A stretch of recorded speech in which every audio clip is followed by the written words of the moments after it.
በስመ አብ ወወልድ ወመንፈስ ቅዱስ አሐዱ አምላክ አሜን። ስንክሳር ግንቦት 24 በዚህች ቀን የክብር ባለቤት ጌታችን ኢየሱስ ክርስቶስ ከእናቱ ከእመቤታችን ከቅድስት ድንግል ማርያም ከዮሴፍና ከሰሎሜ ጋር ወደ ግብጽ ምድር ወረደ። ያን ጊዜም እርሱ ጌታ የ2 ዓመት ሕፃን ነበር። ወንጌላዊ እንዳለ የእግዚአብሔር መልአክ ለዮሴፍ በሕልም ተገልጦ ተነስተህ ሕፃኑንና እናቱን ይዘህ ወደ ግብጽ ምድር ሽሽ፣ ተመለስ ብዬ እስከምነግርህም በዚያ ኑር። ጌታችንም ወደ ግብጽ መምጣት ስለ 2 ስራዎች ነው። አንዱ ሄሮድስ ቢያገኘው ሊገድለው እንዳይችል፣ ስለዚህ ሌሎቹ ትስብእቱ ምትሃት ነው ብለው እንዳያስቡ፣ ሁለተኛ የግብጽ ሰዎች በመካከላቸው በመመላለስ ጸጋውን እንዲያገኙ፣ ጣዖታትን በፈጣን ደመና ተቀምጦ ወደ ግብጽ ጣዖታትን ቀጥቅጦ ለማጥፋት እነሆ እግዚአብሔር በፈጣን ደመና ተቀምጦ ወደ ግብጽ ይወርዳል፣ ጣዖታትን በፊቱ ይወድቃሉ ያለው የነቢይ ኢሳይያስ ትንቢት ይፈጸም ዘንድ የክብር ባለቤት ጌታችን ኢየሱስ ክርስቶስ በረቀቀ ጥበቡ ሸሸ። በመጀመሪያው የደረሰበትን ሀገር ስሙ በጣስ ይባላል። አልተቀበላቸውም። በዚያም የውሃ ጉድጓድ ቀፈሩ። ያችም ውሃ ለሩቆች ፈዋሽ ስትሆን ለዚያች ሀገር ሰዎች ግን መራራ ሆነች። ከዚያም በገመዲ መንገድ ተጉዘው ወንዝ ተሻግረው ወደ ምዕራብ ደረሱ። የክብር ባለቤት ጌታችንም ተረከዙን በአለት ላይ አደረገ።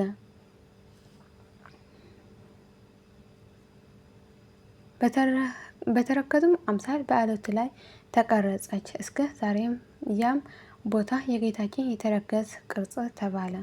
ጌታችን እመቤታችን ድንግል ማርያም እናቴ ሆይ በዚህ ቦታ ቤተ ክርስቲያን በስምሽ ይሰራ ዘንድ እንዳለው እወቂ፣ በውስጡም ድንቅ ታምራትን አድርጋለሁ፣ ስሙንም ደብረ ምጥማቅ ይባላል አላት። ከዚያም ወደ ፀሐይ መግቢያ ወዳለ ባህር ሄዱ። የአስቄጥስን በረሃ ዱር ከሩቅ አዩ። ጌታም በላይ ባረከ። እናቱም እናቴ ማርያም ሆይ በዚህ ዱር ውስጥ ብዙዎች ሰዎች መነኮሳትን ሆነው በገድልም ተጠምደው በመላእክት አምሳል ያገለግሉኛል።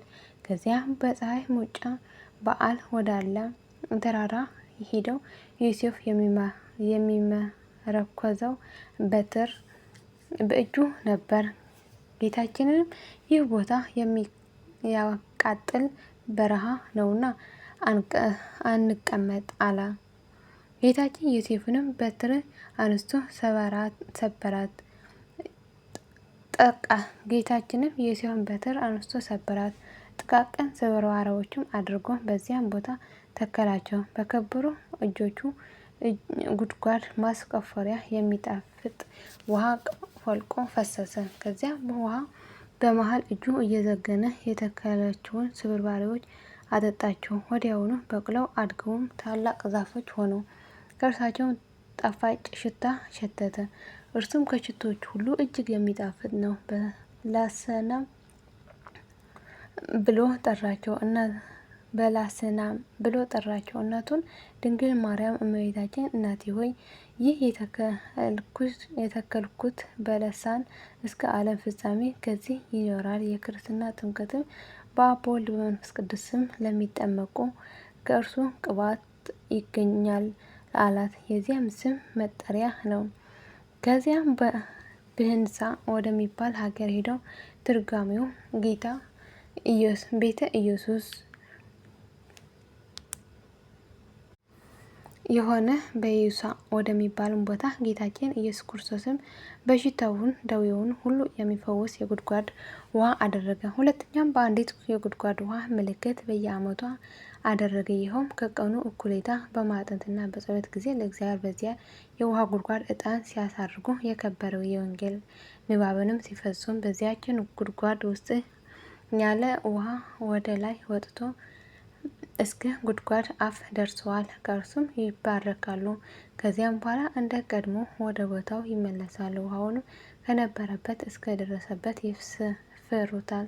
20 ክንድ የሆነ እንደሆነ የጥጋብ ዘመን ይሆናል። 17 ክንድ የሆነ ግን በግብጽ ሀገር ታላቅ ረሃብ ይሆናል። ከዚህም ወደ እስሙናይ ሀገር ሄዱ። በዚያም ያሉ ጣዖታትን ወድቀው ተሰባብረው እርሱም ስሙ አፍሎን ከሚባል ሰው ዘንድ ተቀመጡ። በዚያም የእሸቱ እንጨት ዛፎች አሉ። ለጌታችንም ሰገዱ፣ እስከ ዛሬም እንደ ሰገዱ ናቸው።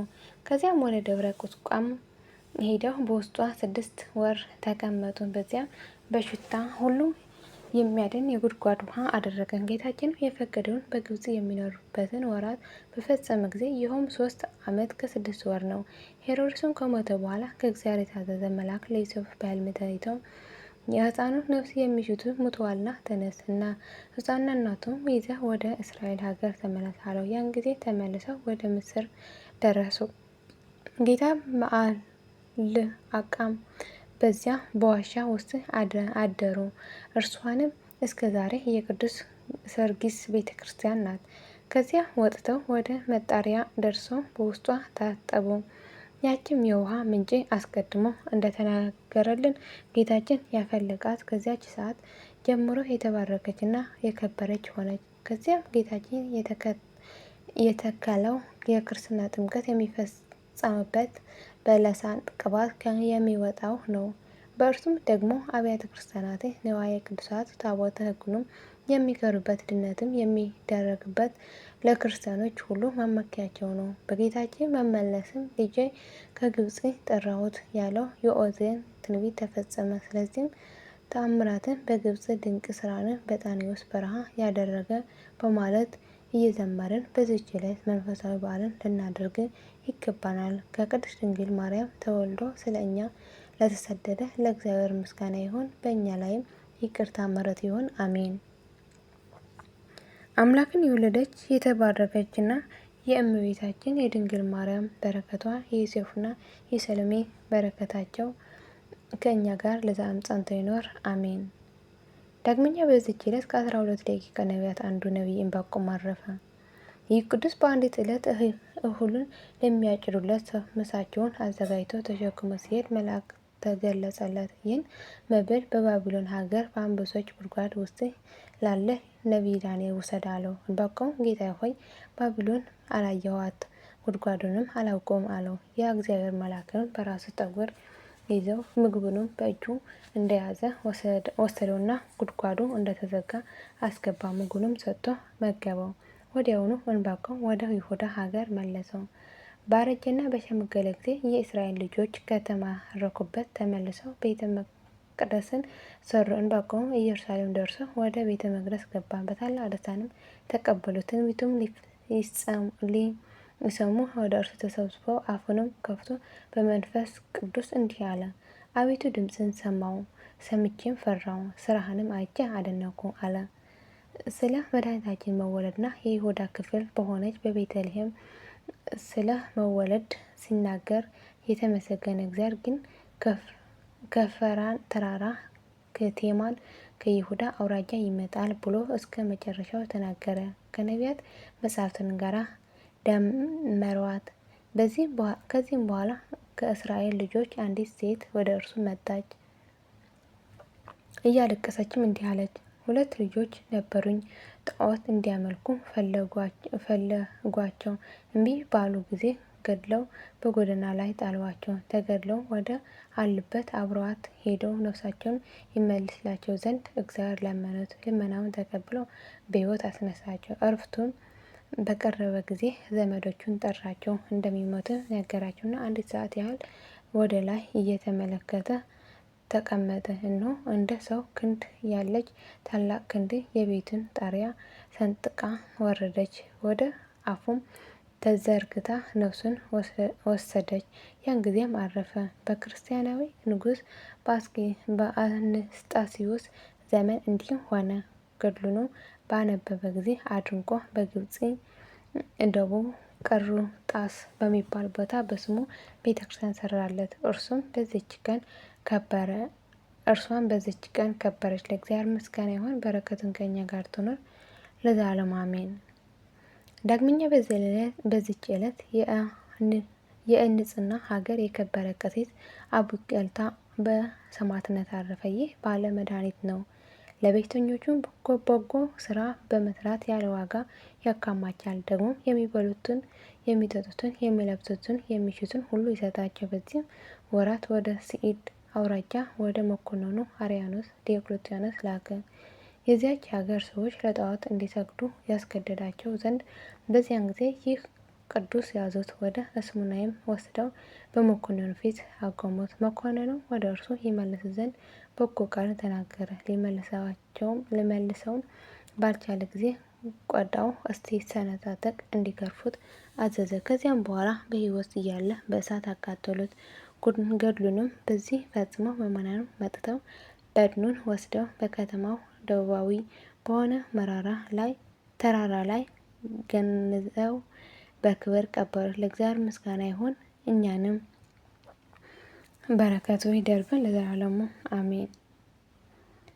ዳግመኛ በዚች ዕለት የአሮን ልጅ የአልዓዛር ዕረፍቱ ሆነ። ደግሞ የአርኬሊድስ፣ የቴፋልስ፣ የማርዩ መታሰቢያቸው ነው። በረከታቸው ከእኛ ጋር ትኖር ለዘላለሙ አሜን።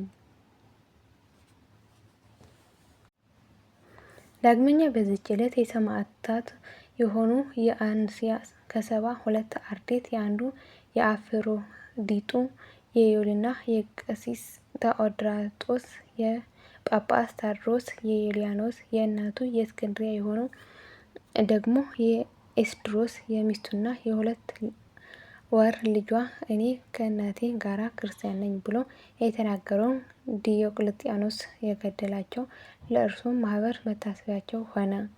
ለእግዚአብሔር ምስጋና ይሁን፣ እኛንም በእነዚህ ቅዱሳን ሰማዕታት ጸሎት ይማረን፣ በረከታችን ከእኛ ጋር ለዘላለሙ ጸንታ ትኖር አሜን። የወደቀነትን በአፍትከ አምላክ ታረምልኝ አሜን። አቡነ ዘበሰማያት ይትቀደስ ስምከ ትምጻእ መንግስትከ ወይኩን ፈቃድከ በከመ በሰማይ ከማሁ በምድር ሲሳየነ ዘለለዕለትነ ሀበነ ዮም ወኅድግ ለነ አበሳየነ ወጌጋየነ ከመ አድኅነነ ኢኅድግ ለዘአበሰለነ ኢታብአነ እግዚኦ ውስተ መንሱት አላ አድኅነነ ወባልሐነ እምኩሉ ኩይስ መዛግብት መንግሥት ኃይለ ስብሐት በሰላም ቅዱስ ገብርኤል መልአኩ እግዝእትየ ማርያም ሰላም ለኪ ድንግል ወይናኪ ወድንግል ወስጋኪ እመ እግዚአብሔር ጸባኦት ሰላም ለኪ ብርክት አንቲ እምአንስት ወብሩክ ፍሬ ከርሥኪ ተፈሥሒ ፍሥሕት ወምልዕተ ጸጋ እግዚአብሔር ምስሌኪ ጻልሕ ጸልይ ማለት ወንታነ አብቅረልኪ ኢየሱስ ክርስቶስ ከመ ትረን ሀጣውኢነ ለዓለመ ዓለም ዘላለሙ አሜን።